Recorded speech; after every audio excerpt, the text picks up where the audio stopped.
ಇತ್ತೀಚೆಗೆ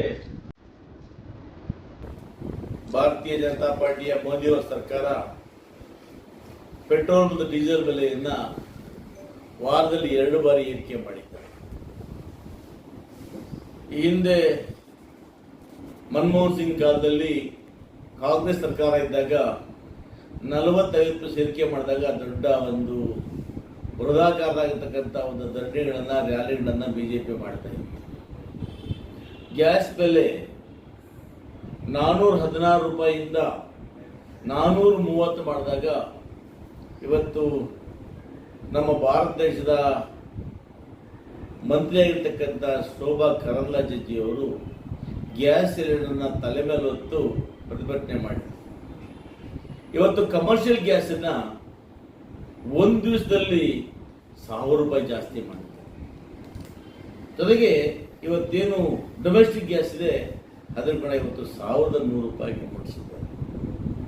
ಇದರ ಪರಿಣಾಮ ಇವತ್ತು ಜನಸಾಮಾನ್ಯರ ಮೇಲೆ ಡೀಸೆಲ್, ಗ್ಯಾಸ್ ಮತ್ತು ಪೆಟ್ರೋಲ್ ಬೆಲೆ ಜಾಸ್ತಿ ಆದ್ದರಿಂದ ತಾನಾಗಿ ಇವತ್ತು ಸಾಗಾಣಿಕೆ ದರ ಆಗ್ಬೋದು, ಬಸ್ ದರ ಆಗ್ಬೋದು, ಬೆಳೆ ದರ ಆಗ್ಬೋದು, ಎಣ್ಣೆ ದರ ಇವೆಲ್ಲವೂ ಕೂಡ ಇವತ್ತು ಗಗನಕ್ಕೆ ಹೋಗಿದೆ.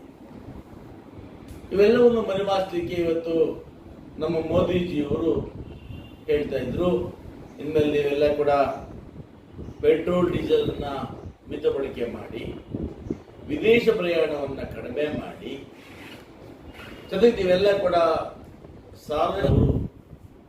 ಭಾರತೀಯ ಜನತಾ ಪಾರ್ಟಿಯ ರಾಜ್ಯಾಧ್ಯಕ್ಷ ಆಗಿರ್ತಕ್ಕಂಥ ವಿಜಯೇಂದ್ರ ಅವರು ಒಂದು ದಿವಸ ಬೆಳೆದ ಪ್ರಯಾಣ ಮಾಡಿದ್ರು. ಹಾಗೇನೆ ಕೆಲವು ಮಂತ್ರಿಗಳು, ಮುಖ್ಯಮಂತ್ರಿಗಳು ಸೈಕಲ್ ಪ್ರಯಾಣ ಮಾಡಿದ್ರು. ಅಂದ್ರೆ ಬಿಜೆಪಿಯವರ ಒಂದು ಆಡಳಿತ ಹೇಗಿದೆಯಪ್ಪ ಅಂದ್ರೆ ಕೇವಲ ಬೂಟಾಟಿಕೆ, ತೋರಿಕೆ ಮಾತ್ರ ಆಡಳಿತ ಇದೆ. ಅಂದ್ರೆ ನಿಜವಾಗ್ಲೂ ಕೂಡ ಮೋದಿ ಮಾತನ್ನು ಪಾಲನೆ ಮಾಡೋದಿಲ್ಲ. ಇವರು ಜನರನ್ನ ಗಿಮಿಕ್ ಮಾಡಲಿಕ್ಕೆ, ಜನರನ್ನು ನಂಬಿಸ್ಲಿಕ್ಕೆ ಇವರು ಈ ಗಿಮಿಕ್ ಮಾತುಗಳನ್ನ ಹಾಡ್ತಾರೆ. ಇವತ್ತು ಗೌರವಾನ್ವಿತ ಮೋದಿಜಿಯವರು ಅವರಿಗೇನು ಪ್ರಾಮಿಸ್ಗಳನ್ನ ಮಾಡಿದ್ರು, ಕಳೆದ 14ರಲ್ಲಿ ಭಾರತ ದೇಶದ ಪ್ರತಿಯೊಬ್ಬರು ಕೂಡ 15 ಲಕ್ಷ ಅಕೌಂಟ್ಗೆ ಹಾಕ್ತೀವಿ, ವರ್ಷಕ್ಕೆ 2 ಕೋಟಿ ಉದ್ಯೋಗ ಕೊಡ್ತೀವಿ ಅನ್ನೋ ಮಾತನ್ನೆಲ್ಲ ಹೇಳ್ತಾ ಬಂದರು.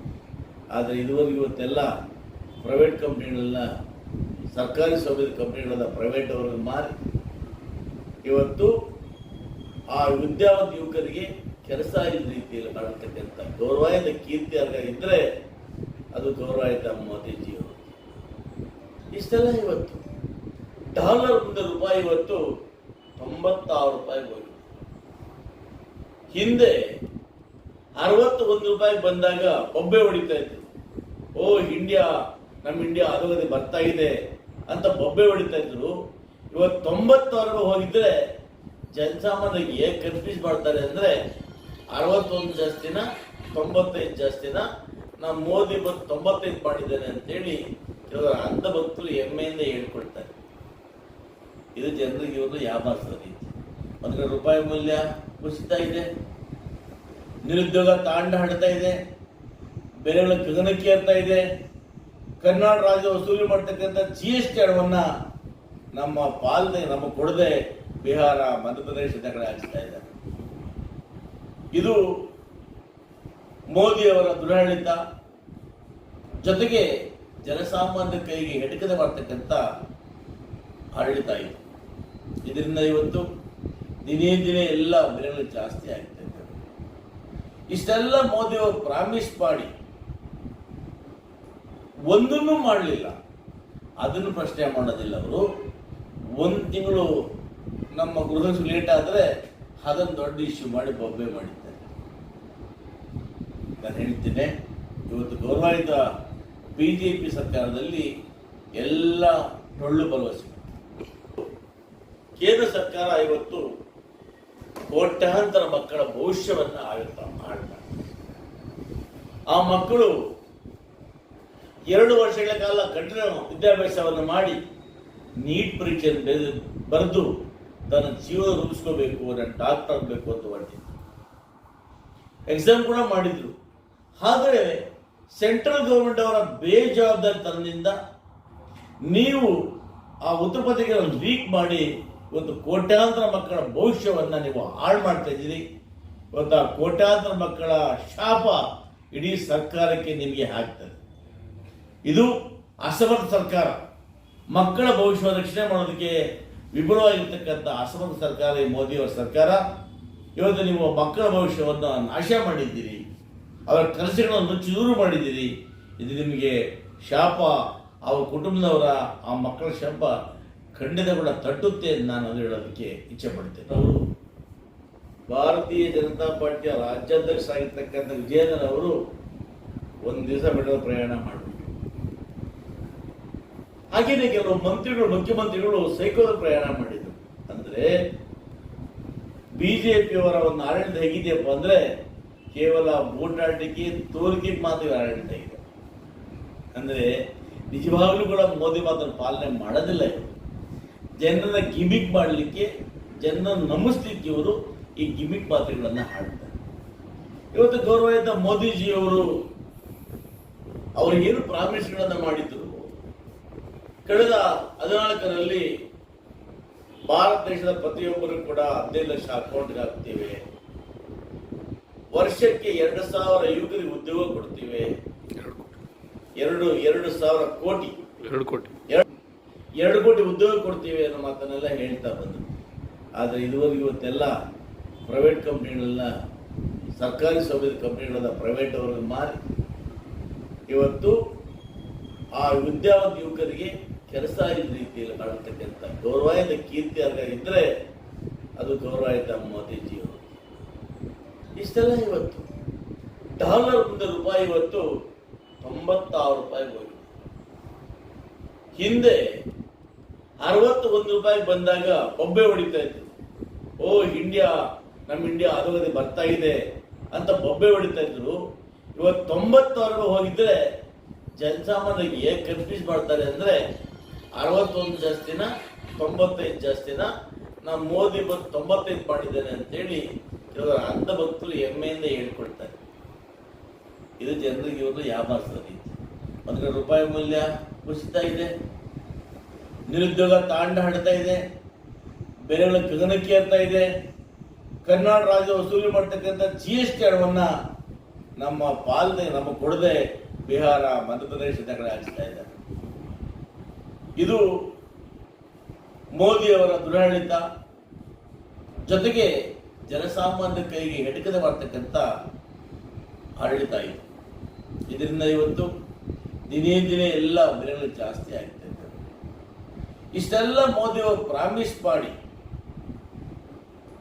ಒಂದನ್ನು ಮಾಡಲಿಲ್ಲ. ಅದನ್ನು ಪ್ರಶ್ನೆ ಮಾಡೋದಿಲ್ಲ ಅವರು. 1 ತಿಂಗಳು ನಮ್ಮ ಗೃಹ ಲೇಟ್ ಆದರೆ ಅದನ್ನು ದೊಡ್ಡ ಇಶ್ಯೂ ಮಾಡಿ ಬೊಬ್ಬೆ ಮಾಡಿದ್ದಾರೆ. ನಾನು ಹೇಳ್ತೇನೆ, ಇವತ್ತು ಗೌರವಾನ್ವಿತ ಬಿಜೆಪಿ ಸರ್ಕಾರದಲ್ಲಿ ಎಲ್ಲ ಟೊಳ್ಳು ಭರವಸೆ ಇದ್ದರೆ ಇಲ್ಲಿ ಕೂಡ ಮಹಾನುಭಾವರೊಬ್ಬರು ಅಧಿಕಾರವನ್ನು ಅನುಭವಿಸ್ತಾ ಇದ್ರು. ರಾಜ್ಯ ಮತ್ತು ರಾಷ್ಟ್ರದ ಅವರದೇ ಸರ್ಕಾರ ಇತ್ತು. 5 ವರ್ಷಗಳಲ್ಲಿ ಅವರು ಯಾವುದೇ ಅಭಿವೃದ್ಧಿ ಮಾಡದೇ ಇದ್ರು ಕೂಡ ಇವತ್ತು ಅವರ ಹೆಸರಲ್ಲಿ ಒಂದು ಫೇಕ್ ಐಡಿ ಕ್ರಿಯೇಟ್ ಮಾಡಿಕೊಂಡು ಆ ಫೇಕ್ ಐಡಿ ಮುಖಾಂತರ ಯಾವ್ಯಾವ ರಸ್ತೆಗೆ ಟೆಂಡರ್ ಆಗಿದೆ ಆ ರಸ್ತೆಗಳ ಬಳಿ ಹೋಗೋದು, ವಿಡಿಯೋ ಮಾಡೋದು, ಇದೇನ ಅಭಿವೃದ್ಧಿ, AC ಕಾರ್ ಓಡಾಡೋರಿಗೆ ಕಾಣೋದಿಲ್ಲ ಅಂತ ಮಾಹಿತಿಯನ್ನು ಹಾಕ್ತಕ್ಕಂಥದ್ದು ಒಂದು ಯಾರೋ ಪಾಪ ಭಾಳ ಭಕ್ತರು ಮಾಡ್ತಾ ಇದ್ದಾರೆ. ನನಗನ್ಸುತ್ತೆ ಅವ್ರಿಗೆ ಬಂಗಾರಪೇಟೆ ಬಗ್ಗೆ ಮಾಹಿತಿನೇ ಗೊತ್ತಿಲ್ಲ ಅಂತ. ಯಾಕಂದ್ರೆ ಬಂಗಾರಪೇಟೆ ತಾಲೂಕಿನ ಎಷ್ಟು ಹಳ್ಳಿ ಇದ್ದಾವೆ, ಎಷ್ಟು ಗ್ರಾಮೀಣ ರಸ್ತೆಗಳು, ಎಷ್ಟು ರಾಜ್ಯ ಹೆದ್ದಾರಿಗಳು, ಎಷ್ಟು ರಾಷ್ಟ್ರೀಯ ಹೆದ್ದಾರಿಗಳು, ಎಷ್ಟು ಗ್ರಾಮ ರಸ್ತೆಗಳು ಅಂತ ಮಾಹಿತಿನೇ ಗೊತ್ತಿಲ್ಲ ಪಾಪ. ಇವತ್ತು ಹಿಂದೆ 2013ಕ್ಕಿಂತ ಹಿಂದೆ ಅವ್ರದೇ ಪಕ್ಷ ಶಾಸಕರಿದ್ದಾಗ ಎಷ್ಟು ರಸ್ತೆಗಳ ಅಭಿವೃದ್ಧಿ ಆಗಿತ್ತು ಅವ್ರಿಗೆ ಗೊತ್ತಿಲ್ಲ. ಸಿಮೆಂಟ್ ರಸ್ತೆಗಳು ಪ್ರತಿ ಗ್ರಾಮದಲ್ಲೂ ಕೂಡ ಸಿಮೆಂಟ್ ರಸ್ತೆಗಳು ಶುರುವಾಗಿದ್ದೇ ಎಸ್.ಎನ್. ನಾರಾಯಣ ಬಂದ ಮೇಲೆ, ಸಿದ್ದರಾಮಯ್ಯ ಕಾಂಗ್ರೆಸ್ ಸರ್ಕಾರ ಬಂದ ಮೇಲೆ. ಆರೋ ಪ್ಲಾಂಟ್ಗೆ ಕಂಡಿದ್ದು ನಮ್ಮ ಸರ್ಕಾರದಲ್ಲಿ, ಐಮಾಸ್ ಟಿಪ್ಗಳನ್ನು ಕಂಡಿದ್ದು ನಮ್ಮ ಸರ್ಕಾರದಲ್ಲಿ, ಎಲ್ಲ ಗ್ರಾಮಗಳು ಕೂಡ ಸಂಪರ್ಕ ರಸ್ತೆ ಮಾಡಿದ್ದು ನಮ್ಮ ಸರ್ಕಾರದಲ್ಲಿ. ಇವತ್ತು ಏನು ಟೆಂಡರ್ ಆಗಿದೆ, ಆ ಟೆಂಡರ್ ಆಗಿ ಕಾಮಗಾರಿ ಪ್ರಾರಂಭ ಮಾಡೋ ರಸ್ತೆಗಳನ್ನ ಇವರು ಇದೇನ ಅಭಿವೃದ್ಧಿ ಅಂತ ಒಂದು ವಿಡಿಯೋದಲ್ಲಿ ಆಗ್ತಕ್ಕಂಥ ಸೋಷಿಯಲ್ ಮೀಡಿಯಾ ಅಪ್ಡೇಟ್ ಮಾಡ್ತಕ್ಕಂಥ ಕೆಲಸವನ್ನ ಪಾಪ ಇನ್ನೇನು ಸಿದ್ಧಿ ಮಾಡ್ತಾ ಇದ್ದಾರೆ. ಅವ್ರಿಗೆ ಇಷ್ಟ ಹೇಳ್ತೀನಿ ನಾನು, ನೀವೇನು ರಸ್ತೆಗಳು ತೋರಿಸ್ತಾ ಇದ್ದೀರಿ ಆ ರಸ್ತೆಗಳನ್ನ ನಾನು 3 ಬಾರಿ ಶಾಸಕರ ಮೇಲೆ ಹಾಕಿಸ್ತೇನೆ.